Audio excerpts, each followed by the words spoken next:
Hey, this is Jim. It's 9:28 a.m. in San Francisco, California on June the 7th. Please note that all discussions, analysis, and information presented are for general informational and educational purposes only and should not be construed as financial or any other form of professional advice. So I wanted to start quickly since there are some new subscribers here on the YouTube channel. And then there are a lot of people that actually don't know my background at all. So I just wanted to quickly cover my background. I worked for a hedge fund in San Francisco, California called Standard Pacific Capital. At the time I was there, they had 8 billion AUM, which is assets under management.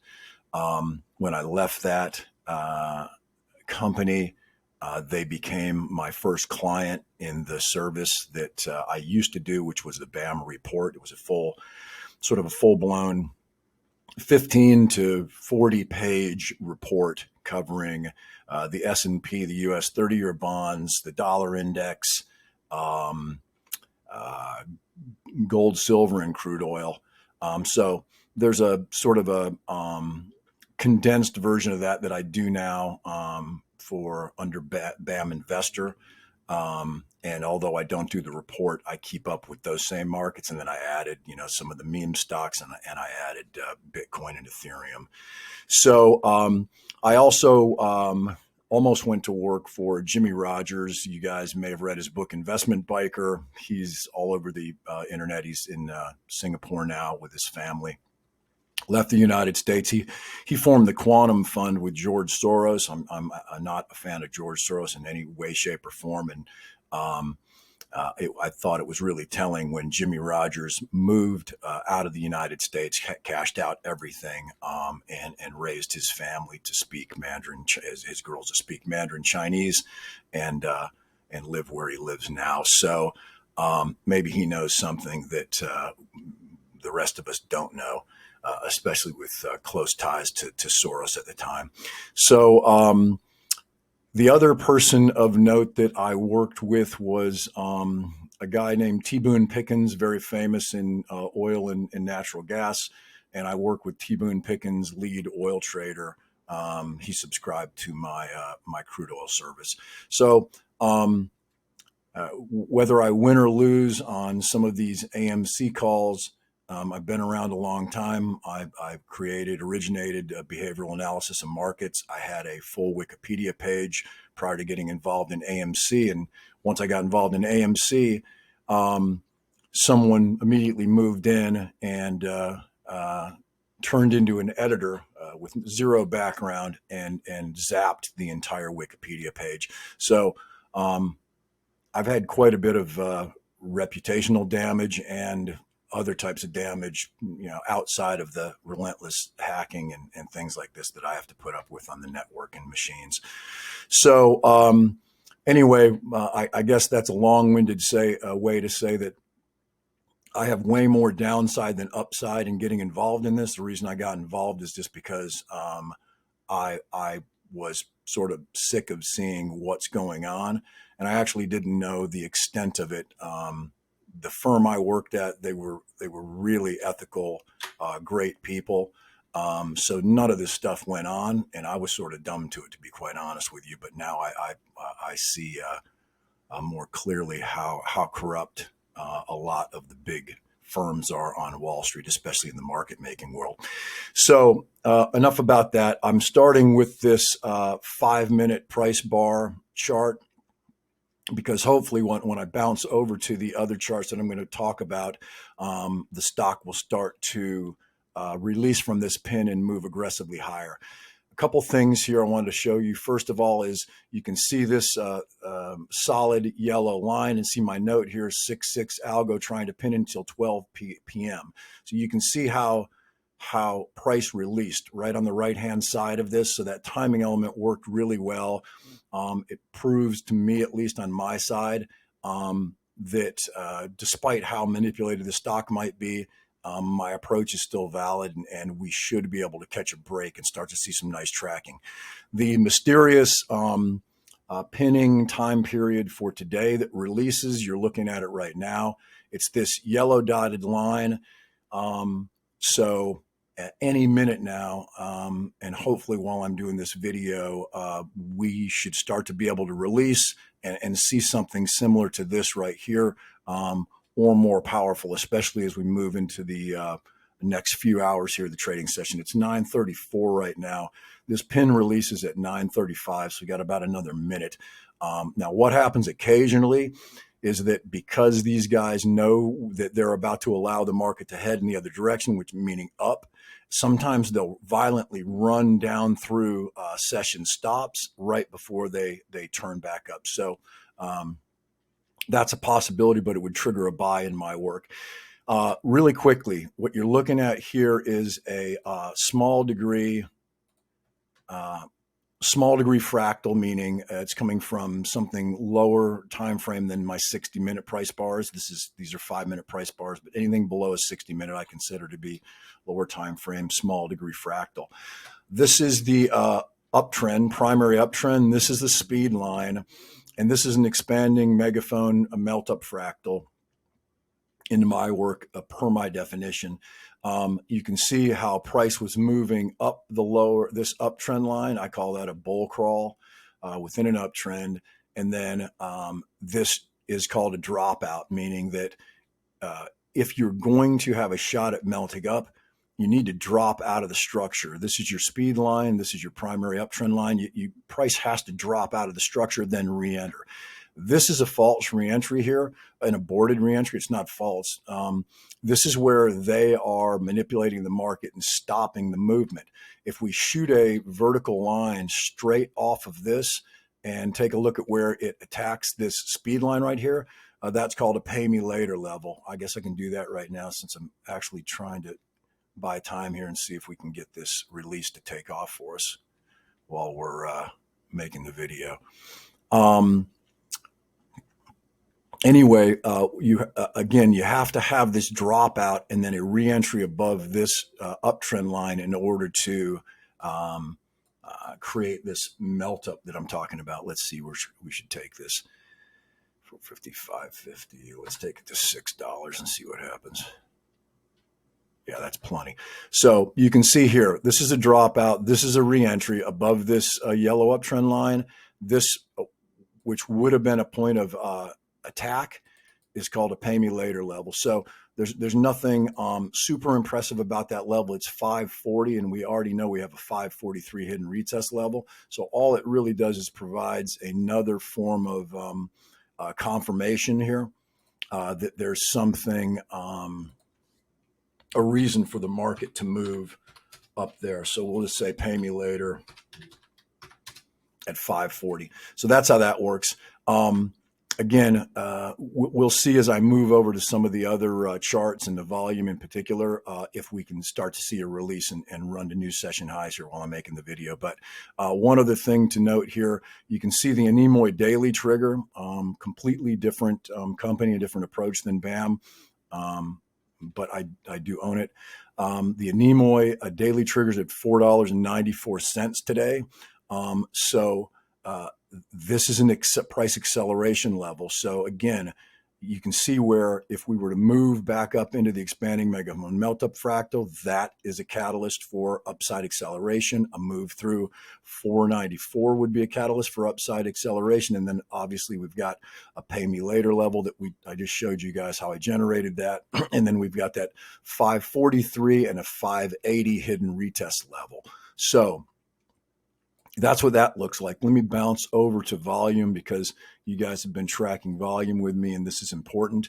So what we were looking for is a 3.9 million share green bar, green closing bar, meaning these are the price bars up here. These are the volume bars.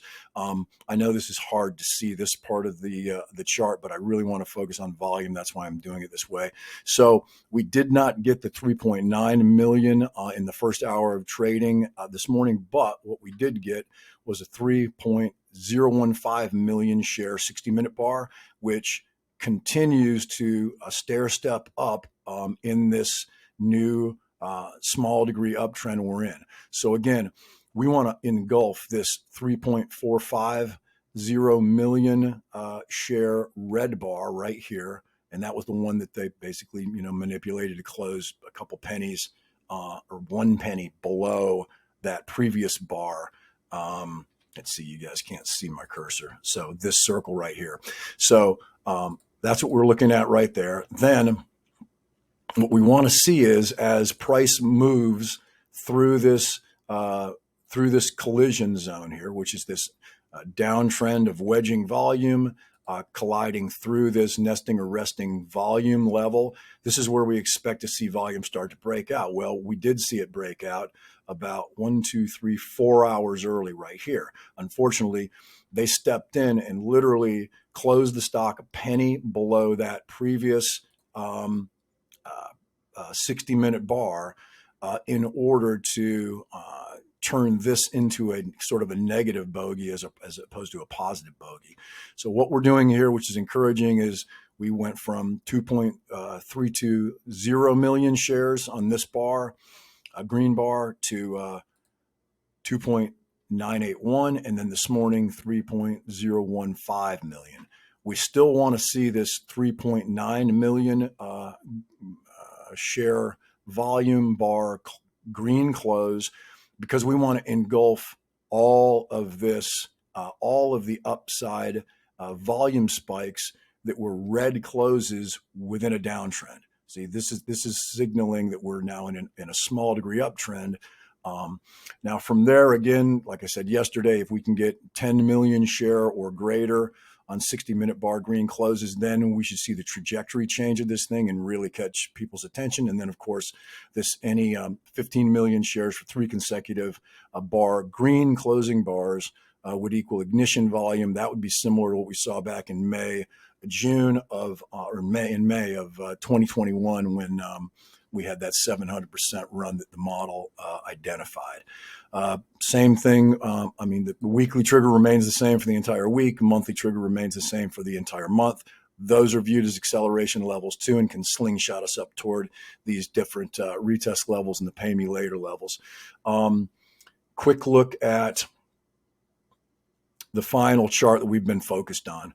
And first off, you guys can see the timing element boxes in front of us. If I'm right about this algorithm releasing the pinning here, coming up here today, then we should be able to start to rocket up into these price boxes. And then whether it's today or in the following sessions, our first attack level, here's this hidden retest at 543, and then the 580, and then of course the speed line attack. So coming back to this this entire structure, you can see right here a low that was formed in June.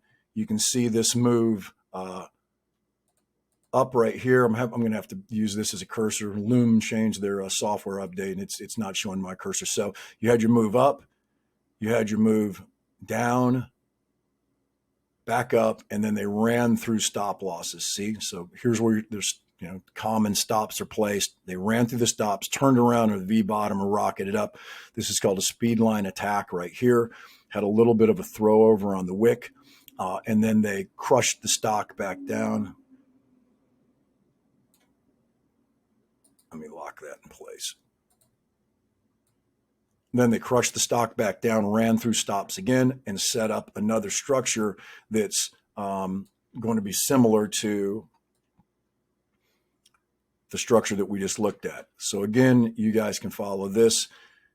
Up, down, up. We wanted to see them run through stops. They did run stops. They did take care of my 455 retest level. And now here we go. If I have this right, we'll rocket up through this a zone of strength. We'll make contact with this speed line, which is this blue line. And then what we want to see, if this thing's going to turn into a true melt up, is 2 things. We want to see that ignition volume start to kick in, and we want to see price move above this blue dotted speed line and then pull back, and we want to see that speed line become support. So resistance becomes support on that speed line. Then we can release and start to make some sort of progress that looks more like a melt up. Let's pop back to that other chart and see if we're making any progress here, and then I'm going to wrap this up.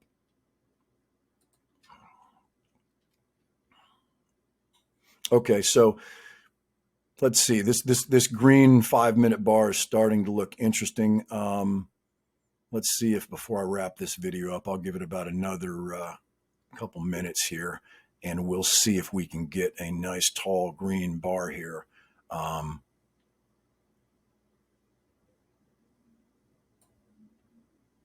Before I wrap up.